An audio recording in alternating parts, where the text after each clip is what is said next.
অনলাইনে দেখেছে file submit হয় নাই। হ্যাঁ, ফাইল সাবমিট হয় নাই, পরে দেখছি যে আপনার এখানে আসার পরে পাসপোর্ট আসে নাই। তো পরে একজন যে কোনো এক দালালের মাধ্যমে দিয়ে করাইছি, করানোর পরে এক সপ্তাহের ভিতরে আমার আপনি মেসেজ যে আসে নাই আপনি এমবাসির সাথে যোগাযোগ করছেন? করছি। এরা বলছে যে আপনি যেখান থেকে করাইছেন ওখানে যাই যোগাযোগ করেন। আপনি কি যোগাযোগ করছেন না কয় মাস না এমবাসি আপনার কোনো এসএমএস পাঠাইছে? এমবাসি কোনো এসএমএস পাঠায় না, কোনো কিছুই পাঠায় না। এমবাসি যে এসএমএস পাঠায় নাই, ফাইল যে সাবমিট হয় না, এটা দায় কার? এটা কি এমবাসি না আপনার? অবশ্যই এটা এমবাসি।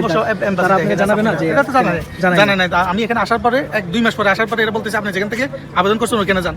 ওখানে যাওয়ার পরে এরা বলতেছে ফাইল সাবমিট হয় না, আপনি এমবাসিতে যান। এমবাসিতে নক দিয়েছে মনে হয় এরা, আপনার 10-15 দিন পরে আমার মেসেজ দিয়েছে যে আপনার ফাইল সাবমিট হয় না, আপনার মাস্কেট আসা লাগবে। তখন আমি বলছিলাম আমার ফ্যামিলি আছে, বউ বাচ্চা আছে, আমার মাস্কেট যাওয়া কোনো সম্ভব না। তারপরে আমি এক দালাল ধরি, আমার পয়সা গেল ভাই, আমি দালাল ধরি করে ফেলছিল সে।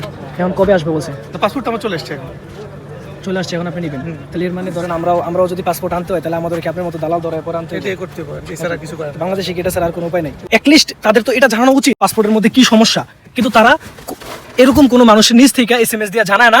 আর যদি তারা যোগাযোগ করার চেষ্টা করে, এর মধ্যে ম্যাক্সিমাম মানুষের রিপ্লাই দেওয়া হয় না। আর যদি রিপ্লাই দেওয়া হয় তার মধ্যে কিছু মানুষ বলে যে আপনি মাস্কেট আসেন। এখান থেকে মাস্কেটের দূরত্ব যদি আপনি বাসেও যান তাহলে আপনার প্রায় 12 ঘন্টার উপরে লাগবে।